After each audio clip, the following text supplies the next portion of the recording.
Good morning from Phnom Penh. It's my last day. I'm taking the flight later back to Bangkok, and now I'm going noodle hunting, noodle shop. So a friend of mine told me that this noodle shop you must experience or try. So he and his wife. So I'm heading there now, and I'm cutting through this street, which is Soy 136. And it has all these bars, right? And yeah, so at night it looks totally different.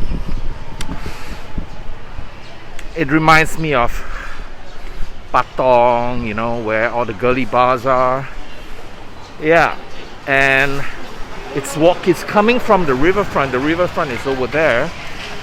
You can see all these bars, and I've been reminded quite a few times that I have to be careful when I'm shooting, because there's a lot of incidences of people just snatching your phones and all this kind of stuff in Phnom Penh. So I'm gonna be a bit more aware of my surroundings. However, I want to shoot this so you can see how it looks like. These are the streets, like this is parallel to the riverfront, and all these streets are numbered. They don't have names, so we're heading from 136 to another street now. And this is arguably the best area to stay in Phnom Penh, because as you walk in, you walk out, the restaurants, bars and all that, and the riverside is just there for you to check out.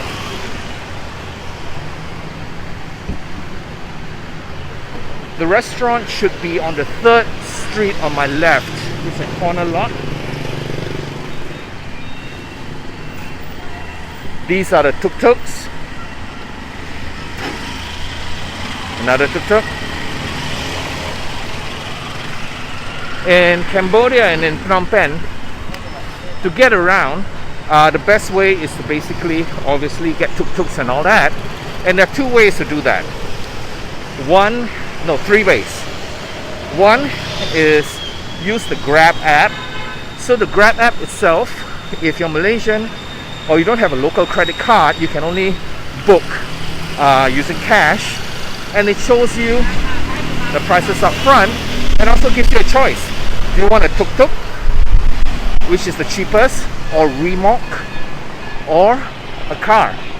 A remorque is something like this. Now this is a remorque.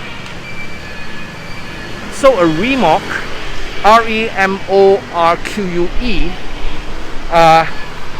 is what tuk-tuk used to be called, and it can take up to 4 people, right? Take up to 4 people per remorque, whereas a tuk-tuk maximum can take 2, maybe 3. Tuk-tuk is the cheapest, and that's through Grab. The second app, a Cambodian app, is called Pass app, P-A-R, yep, Pass app. This is the app. Alright, so that's the second way you can book rides in Cambodia. And obviously the third way is to flag rides down by the side of the road.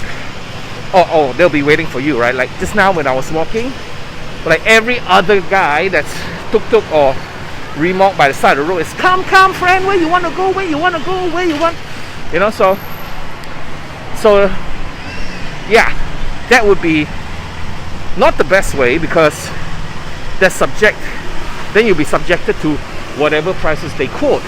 And even if you want to use that, a good thing to do would be check the prices on Grab first, and then tell them, hey, I want to go A to B. Grab says is 5,000 real. Can you do it for 5,000? You know, something like that.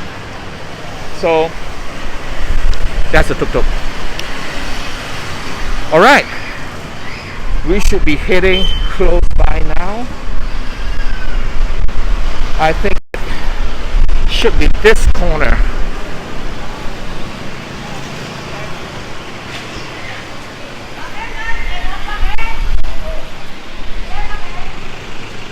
So you see, funny thing though, when I was walking without this, when I wasn't shooting, every single tuk-tuk guy was asking me where I want to go. The moment I pulled out this camera, you know, and I'm shooting this, I walked past and nobody asked me. So yeah, that's a hack. Just shoot something, right? But I have my phone on. It has a holder, but just now when I was walking by some sketchy looking people, I actually put my hand on it so that they know it's not that easy. Oh, wait a minute. This could be it. This could be the noodle shop. And that is the old market, if I'm not mistaken. I think this is it. I've got to check Google Maps. Okay, I'll check Google Maps and to see whether this is the noodle shop. I'll get back to you. Okay, so I was at this corner. So that is one noodle shop, but actually the shop is this one. It's called Srei Nyang. I'll leave the Google Map link below, but I think this is it, right? So you can actually just sit in those seats and yeah, I just ordered my noodles and let's see where it goes. And this is the corner. I'll cross the street to let you have a better look.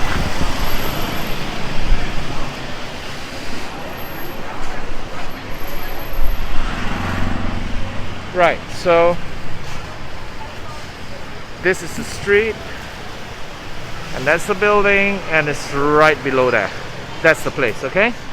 At the corner. So I hope it's good. Well, I hear it's really good. So, and if you're in Phnom Penh, yeah, come and check it out. Alright, gotta go. Sit down before somebody actually grabs my phone. So yeah, my noodles came. Hi. Sorry. Oh, that's not mine? Yes. Oh, but this is right. Okay, thank you very much. So this is the noodles that came. Yeah, let's check it out and see how it is, right? So I'll let you know. So this is really good, man. This is how the noodles are. So let's give them a try.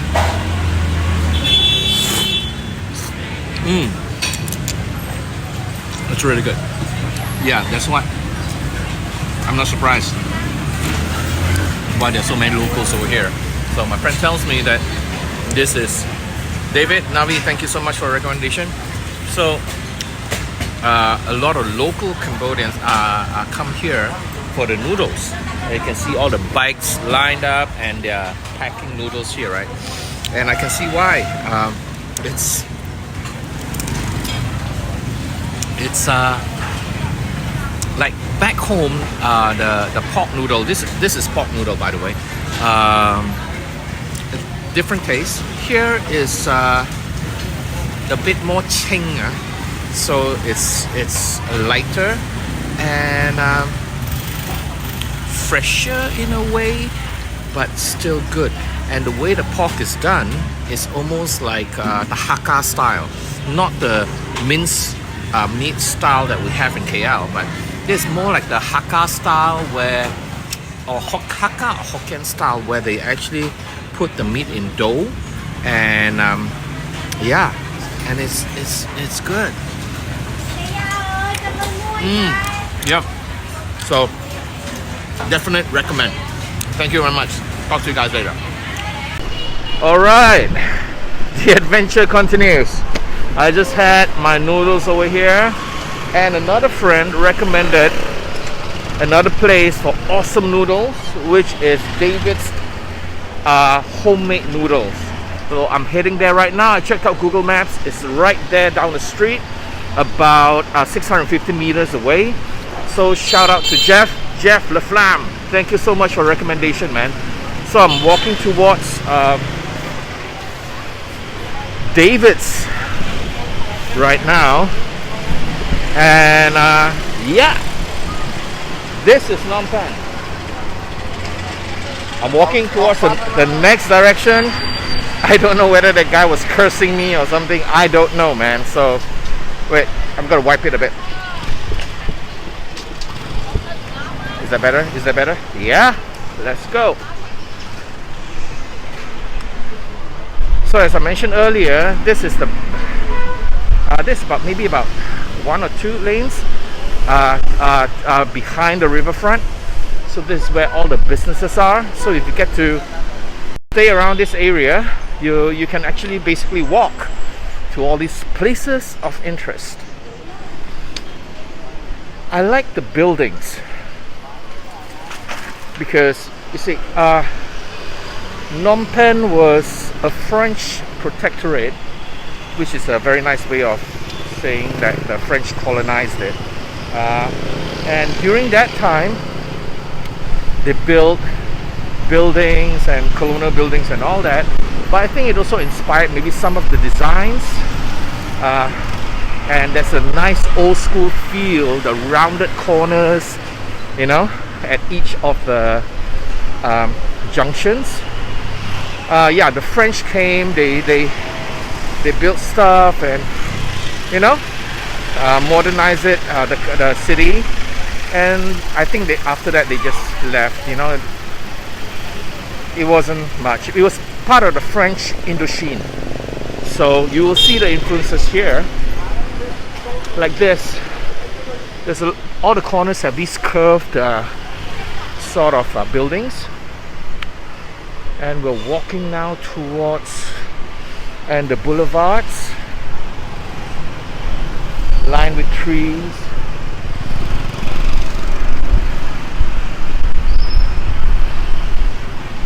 Oh, look at that, you know. So it's lined with trees and you go straight, and that's where the river is.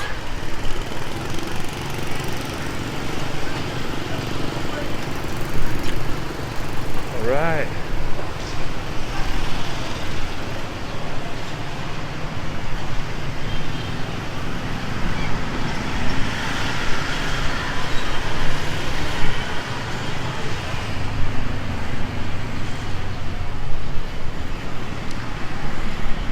The French actually said that when they built this place, or when it was a part of the French Indochine, this was one of the loveliest cities that they built.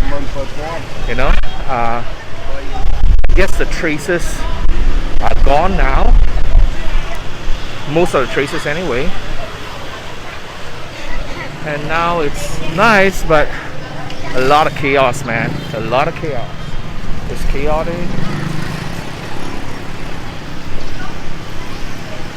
I'm just totally like looking out in case anybody comes over and tries to grab my phone.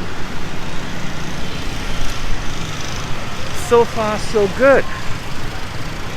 Only came across some dodgy guys, but maybe they weren't even dodgy. They were just surprised, like, what is this guy doing, you know?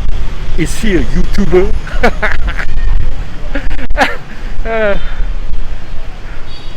So, okay. It's supposed to be on the left somewhere. So, is it after the market? Yeah, I think it was supposed to be. David's Noodles.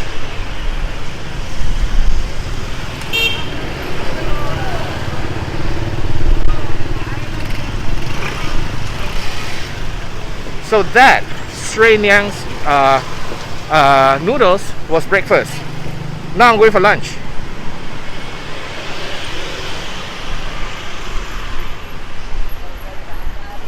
Okay. Right.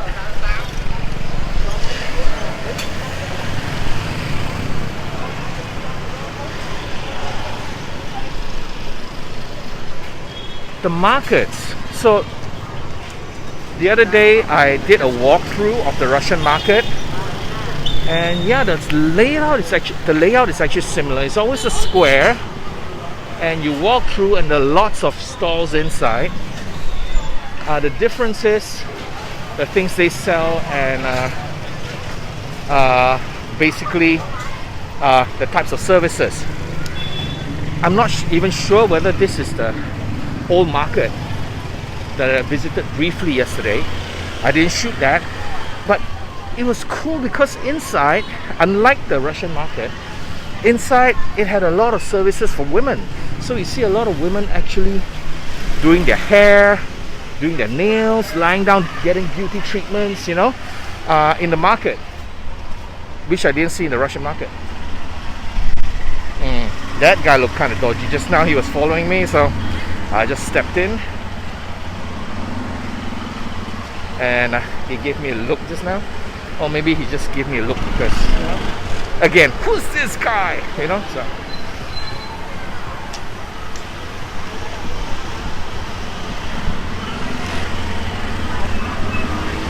So now I'm following him.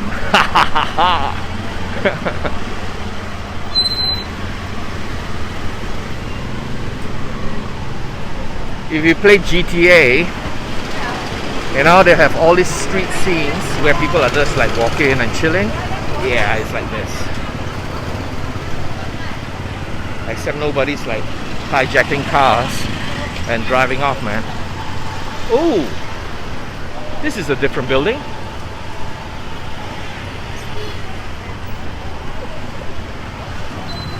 It's also a market, I guess. I don't know which market is this.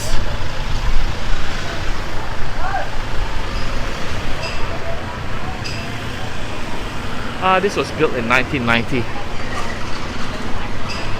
So, on the way still to David's Noodles. I'm going to check on Google Maps, see whether it's still in front. Just hang on. So I'm at David's Noodles. I found it. It's right down the street. So here we are. I came from over there, which was Stray Nyang's Noodles, to David's Noodles.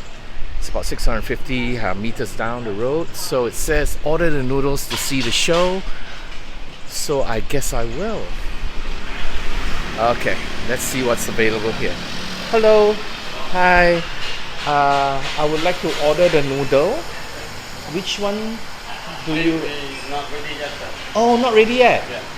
What time can I come back for the noodle? It's 12. 12 o'clock? Yes, Okun chiran. Okun. I have no choice, man. The shop is not available until 12. And now it's 11:10, so I'm gonna find a place to crash or just walk around. Hello. I'm good, thank you. All good. So there's pizza and tapas around the corner. I just want to go somewhere and grab some coffee because coffee is life. Let's have a look at what's around this corner.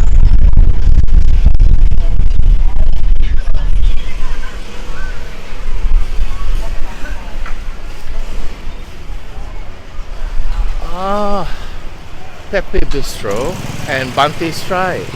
Bante Stray is actually a temple in Siem Reap. It's a pink color temple, pink stone, and I'm definitely going to see it again. It means stray. It means lady, so it's a lady's temple in. Alright, look at this. Pizza and tapas. So yeah.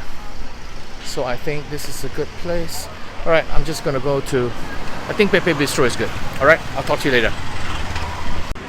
So there's Pepe Bistro. The manager is Frida. I just spoke to her. They're not open until 11:30, so she suggested that I come to Tati's for a cup of coffee. For my coffee. So yeah, that was a good suggestion. Fait avec amour. Alright, well, I think it means work with love in French. I think so. So this is Tati's, and I just ordered an Americano, and this is how it looks like. It's a nice place.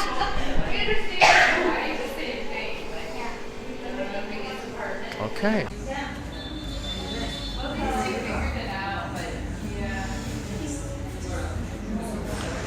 I'm in Teddy's. Yeah, it looks really nice. I just had my coffee, so I still have maybe 10 minutes before the noodle shop opens. Let's get my bill. Hi. Some ket loi. There's still about 10 minutes before the David's homemade noodles open. I'm gonna walk around the corner just for a bit and see what's there.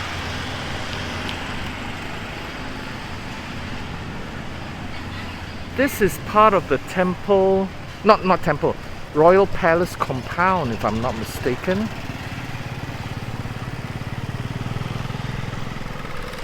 Let's have a look.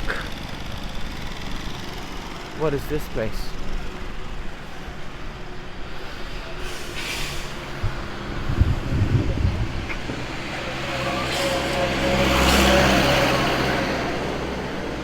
Hours to visit, so it's closed because it's almost 12 now.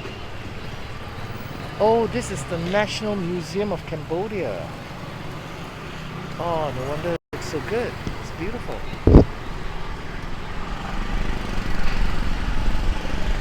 Yeah, that's the palace compound, I guess. The roads are blocked, so you can't walk in.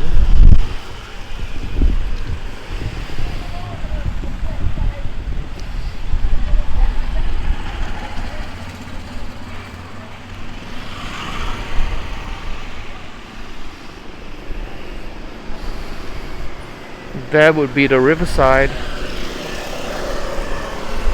And yeah, so right after this, after my lunch, after noodles, I guess just hang around for a bit and then I'll head on to the airport. And by tonight, I'll be back in Bangkok. Nice. Okay. As things happen, as they do, I decided while waiting for lunch, while waiting for David's Noodles to open, to go for coffee at Teddy's. And because I still had time, I came by to Pepe Bistro and for a glass of wine. So that's where I'm sitting.